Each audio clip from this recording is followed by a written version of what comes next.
Just before midnight on April 30th, skywatchers across several western states saw a bright fireball streak through the heavens. A police officer working in the Northwest Valley caught a glimpse of the colorful object on his body cam. At nearly the same time, a Ring camera in the area recorded a strange noise and what sounds like a crash. One family living in a ranch-style home had a much closer view of the object. Two brothers and their father were working on a vehicle in their yard when they caught a glimpse of a sparkly object as it came crashing down, then were hit by what they describe as a shock wave. One of the witnesses, a young man named Angel, has stated when the brothers looked into the yard where the object landed, that spot was obscured and blurry, as if by unknown form of camouflage. What they saw next prompted a frantic call to 911. So there's two people or two subjects that are in your backyard? Correct, and they're very large. They're like 8 foot, 9 feet, 10 foot. I don't know. They look like aliens to us. Big eyes. They have big eyes, like I can't explain it. And big mouth. They're shiny eyes, and they're not human. They're 100% they're not human. 8 News Now investigators have spoken with family members multiple times in the past 4 weeks, but each of the 3 times we accepted their invitation to do an interview, they didn't answer the door or their phone. These are some of the claims they've made in other public forums. Multiple family members backed up the story in an initial police report we obtained. Angel says they heard the patter of multiple feet in the yard.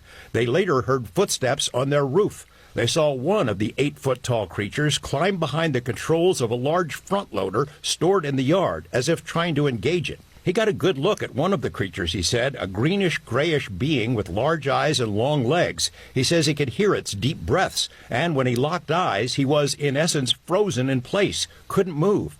In the middle of the yard, where the object had crashed, then vanished, a circular impression was left in the soil. Okay, where is this on your property? Metro sources say the police dispatcher initially wondered whether to send a crisis intervention team to help the troubled witness, but then took the incident seriously.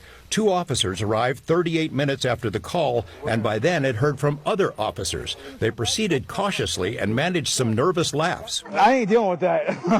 A few days later, the family says 2 Metro sergeants returned to the scene to ask follow-up questions. The family says they also saw men in suits and sunglasses driving in a car with government plates cruising slowly past the house in the following days. Nellis and Creech have denied any interest or involvement with the incident. Metro has indicated they believe the family that something crashed in their yard. But what?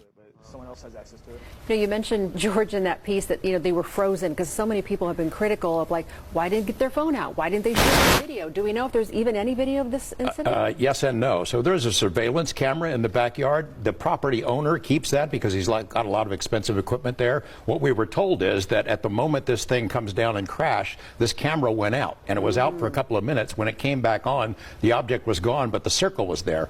We've been told by Angel in multiple phone conversations that he shot video of the creatures. We haven't seen it, and we don't know anybody else who's seen it yet, so maybe he'll release it at some point. It's getting a lot of attention. Yeah, all over. All right, George, thanks for that.